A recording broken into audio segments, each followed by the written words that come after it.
Bună ziua! Cât o mai fi?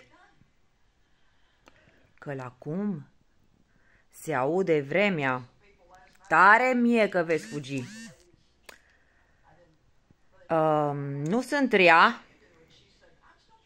Nu sunt obraznică. Dar am datoria, numindu-mă fiică de Dumnezeu, în ghilimele vrăjitoare, pentru că am observat că trebuie să specific, deși nu trebuie să mă justific, mă adresez vrăjitoarelor. Dragele mele, bineînțeles că internetul merge bine, că acum, în acest moment, când mă iau de ele, ar fi clar să mă lase Satana să dau în ele, nu? Dragele mele, voi sunteți niște îngeri căzuți, cum s-ar spune. Probabil eu nu am dreptul să vă judec, nu vă judec, doar vă spun că este un mesaj cu direcție. Poate dintre voi mai trebuie să vă salvați. Am observat, am fost la voi acolo, știți că am fost între voi, că nu, îți dai seama că, știi tu vorba aia, este o vorbă din popor și este de viitor. Până treci puntea, fă-te prieten și cu dracu. Eu m-am făcut prieten cu el. M-am făcut prieten cu el și am fost la el acasă. Și am stat printre ei pe acolo. Am luat material și am ieșit afară. Deci, tarotistele mele, energistele vieții, spiritualistele hălii mele, să zicem așa, Doamne, te rog să mă ierți, dar nu pot, că luptăm pentru, pentru țară și popor. Eu în rezervor, era ceva cu Ceaușescu în bancă, eu știu multe, că-s idiotă. Sunt idioata cerului, se știe. Deci, tarotiștilor, că sunt și doamne și domni și cât e Satana băgat. Și femeile, ele sunt convinse că e bine ce fac. Și într-adevăr că Satana le dă la temelie, le dă informații, le dă de toate, pentru că el știe cum să joace cartea. Deci el știe Biblia mai bine ca noi, Satana, să ne înțelegem. Și atunci vă lucră. Și prin ele sunt lucrați oamenii. Așa acționează șarpele de pe vremuri în ziua de azi. Deci, veți plăti scump. Ori vă reveniți și vorbiți, vorbiți de judecată divină. Mie mi-ați vorbit o grămadă de timp, că v-am și postat, că mie mi-ați prorocit. Mie mi-ați prorocit voi, că eu v-am la mine pe pagină, pe toate v-am. Că mi-ați prorocit tot YouTube-ul mie. Și ce mi-ați spus bine. Are sens, aici e o mare legătură, dar nu e asta important. Asta Dumnezeu face dreptate, nu eu. Eu doar vreau să vă spun. Eu știu ce se întâmplă acolo și că e Satana acolo la mijloc, în lucrarea asta cu cărți și cu tot.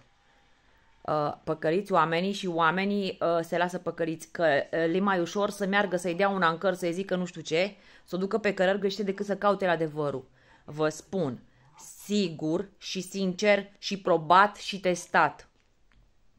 În momentul în care voi, cu o inimă curată și sinceră, căutați pe Dumnezeu, dar nu mergeți la tarotiste, nu mergeți la nimeni, căutați-l voi. Strigați-l voi. Strigați-l voi din camera voastră, din casa voastră, din mașina voastră, de pe WC-ul vostru. Eu și pe WC vorbesc cu tata. Deci, strigați-l, dar cu inima curată. Deci nu există, dar nu există să nu vină. Deci nu există. Nu se poate. Nu se poate. Dar, atenție mare, că vine energeticienele astea care deblochează ele sigilele și am văzut la farisei ăștia care se folosesc de Arsenie Boca, de nu știu ce rugăciuni, de Tatăl nostru, de Isus, de creștini, se folosesc de numele lor și postează numai tâmpenii. Dacă spui amin, îți aduce vrăjitoarea nu știu care, rândunica îți dă nu știu ce, numai tâmpenii.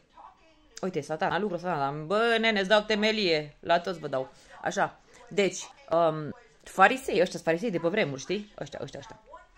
Înțelegeți voi? Dacă nu spui acum amin, La Fecioara Maria se supără și vevea un necaz. Se mori tu, Doamne ferește-mă. Adică eu nu mor, clar, că eu mi-am câștigat viața veșnică, dar tu clar mori. Farisei și farisei, că și ce vrei tu. Deci, credeți-mă, atât ai de simplu, nu costă nici bani, nu nimic. Deci, cu inima curată, din orice colț, dacă îl chemi cu adevărat, dar nu cere avioane, papioane și bastoane. Nu.